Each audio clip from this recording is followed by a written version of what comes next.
Hello everyone, and welcome to the beginning of a new series that's going to be more co-op survival based. It'll have some of the elements from the RPG series, but this one's going to go in a little bit different of a route. So let's jump into it and get our character set up. So I'm going to be using the same character as the other RPG series because I've already got all that packaged up. You can use whatever character you want to follow along.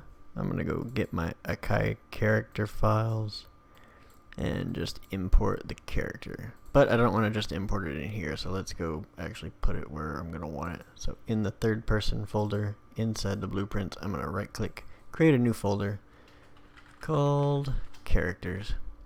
Double click, open that up, create one more called player. And I know we're getting to a Russian nesting doll situation, but let's create one more. This one is called components. So this will be all the components of the character. So I'm gonna go find where I just had that at. There you be. And your default settings are fine, import all. Yes, I know.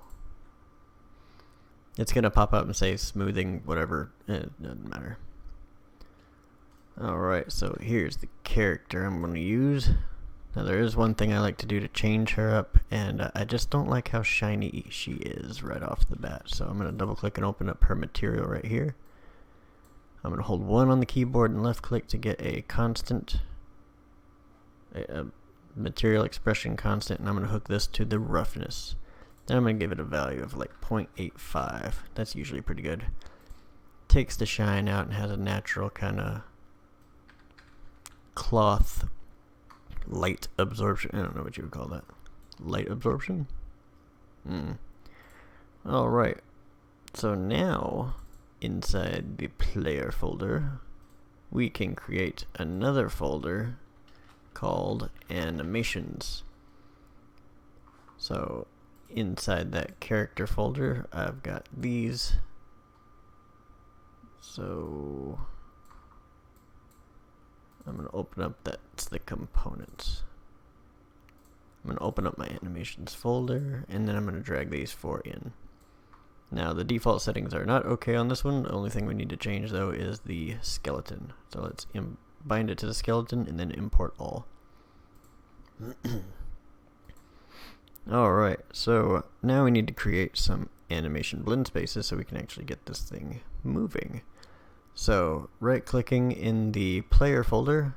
I don't like doing this inside the animations folder because this will have a lot later on, and it's just easier when you need to modify blend spaces or blueprints, just easier to find. I usually just do it out here. You can put them where you want to, I'm just telling you why I do it.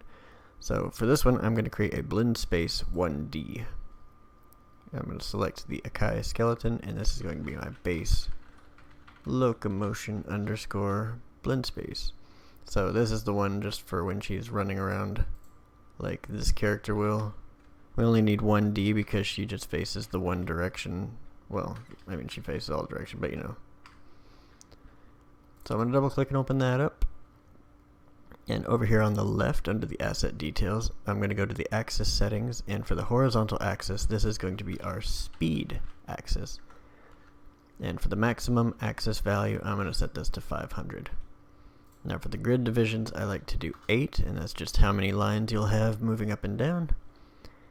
And in UE5, in UE4, when you would place one out here, it would automatically snap to these lines. It doesn't do that anymore. So you can toggle that on by hitting snap to grid right here. So I'm going to do that and add my breathing idle all the way to the left. Then I'm going to add my standard walk to the first line and standard walk to the third line. So the reason I do that is because this blends between animations, but if you have a walk here and then a run here, it'll automatically be blending up to that run, even if it's not at a good speed for her to be running just yet. So doing this gives you a little bit more control over how long she maintains that animation. Now I'm going to add my running animation to about here. So anything above this, she starts getting into a jog, and then anything above there, she starts into a run. Oh, in order to move this green X right here, if you hold left control on the keyboard and just move your mouse back and forth, it'll drag that along with it. So all that's done, we'll save that and close it. Let's right click, back under animation, animation blueprint. Same skeleton. And this is the player anim_BP. This is where the magic happens. So we'll double click and open that up. So this is where it's going to go a little bit differently than it did in the RPG series. So what we're going to do is we're going to add a state machine, just like we did last time. But from here, we're going to actually save this to a cached pose. So what this does is it takes the data in here, saves it to this, and then lets you manipulate it based on some other parameters that we'll set up. So I'm going to call this locomotion. And then I'm going to right click down here and use locomotion cached pose. So we are going to use this in order to blend between bones to play anim montages, because that's how we're going to be setting up the combat system in this one. It's not as complicated as I thought it was, and it actually saves a lot of headache. So let's copy this, and what we want to do is blend between some bones based on I'll just show you. Let's do a layered blend per bone. So the base pose is just the cached pose, and then this is going to blend between a default slot. So drag off and type default, and then we can plug that in right there. Now this will be what allows us to blend animations from the hips up once we establish that. So we need one more, so I'm gonna, nah, I can't do that one. So let's just Control C and Control V to copy that.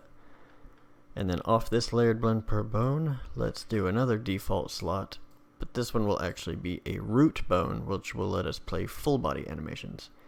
Now in order to change this and set this up, we need to go up into the window, and under Anim Slot Manager, this will let us add some slots. So I'm going to add a slot that will be called root.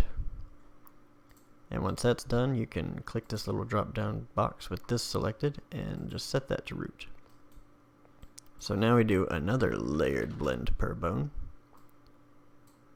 and plug that in and plug that in. Now we need to define which bone. So for this one that blends from the hips up, we will go into the layer setup, index, we're going to add a branch filter. Now in order to get to your character's skeleton, you can go into this menu right here. For this one, I'm going to be using probably spine 1. So back over here, I'll just set the bone name to spine 1. Blend depth of 5, and then the mesh space rotation, mesh space scale, I'm going to click both of those boxes, and for the curve blend option, I'm going to normalize by weight. I'm not 100% sure what these change. I don't know what these do, but I know that they make it look a lot better than if you don't have that. I'm not sure why, but it does look a lot better doing it this way. Otherwise, it doesn't rotate fully, and she's like swinging the sword way off over here. Alright, for the other layered blend per bone, for this one, I'm just going to set it to the hips, because that is what this character's root bone is. So, I'm just going to type in hips, a blend depth of 0 or 1, I don't know, whichever. And then none of this really matters here because it's not actually going to blend anything, it's just going to play the root bone animation. So with that part done, let's go into the state machine and tell it what we want it to play. So we need to drag off this entry and add a state called base. You can call it what you want. This is just going to basically be whatever your character starts as. So I'm going to come into here and add my base locomotion. And then right here on the speed, I'm going to right click and promote it to a variable. And doing it that way, it actually automatically names us, so we can just hit enter. Now let's compile and save real quick. And out in our content browser, I'm going to rename this third person character real quick. So I'm going to name it player base underscore BP, because this is actually going to be what holds the majority of our player blueprint. We'll create child blueprints of it to make our multiplayers, but this will be where most of the work is done. So I'm going to call it player base and then go back into my player blueprint. Now in the event graph of my player blueprint, we will add a sequence node to the beginning right here. S left click if you don't know how to do that. And then from the then 0, let's cast to player base. And this try get pawn owner goes into the object. So let's move this way over here. Now as the player base, I'm going to right click and promote that to a variable called player reference. This will come in handy later on when we're handling animation notifies and such. So from here, let's get velocity. The velocity is, well, the way you measure something in the 3D space is through a vector, which is an x, y, and a z. And you get the velocity by measuring a distance traveled along one of those vectors. So like if I'm moving along the x vector, it'll get the velocity of that, and then we get the length of that velocity, and it'll tell you how fast you're going. Now from the player reference one more time, let's get actor rotation, because we're going to need to be able to calculate our direction, which we can do by plugging in our rotation and speed, or direction, whatever this is. So just drag off the bottom one and calculate direction.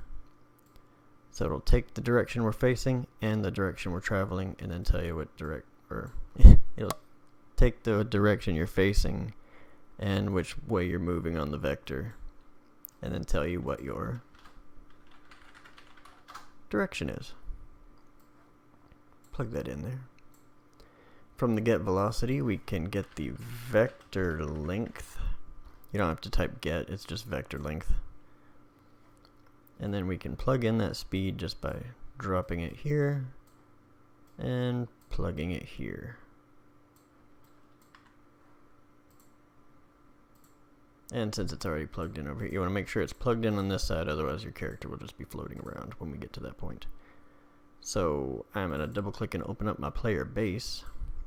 I'm going to adjust the mesh by going into the viewport, clicking the mesh, and then over in the details panel, under skeletal mesh, we can just set it to our heroine. Not the drug, but this lady. Alright. So under animation, under anim class, let's do the player anim blueprint, and then we'll take a look. And now we got a character running, but you will notice she's floating. So I'm not sure what is going on in Unreal Engine 4. She would be pretty much perfectly fine, but the reason it's doing that is because your capsule component has a half height of 90 and the character is sitting at -89. But even pushing her to -90 doesn't fix it fully. It goes a little ways, but she's still floating a little bit. But I've found that -92 gets her on the floor again. Not sure exactly why it has to be 92, but it works, so I'm not going to argue with it. Now, one last thing we'll do in this one is adjust that capsule radius to about 22. And that's looking good for a first video. So in the next one, we will smooth out some of this animation transition and then get some things in place so we can actually get this multiplayer, local multiplayer. So I will see y'all soon. Bye.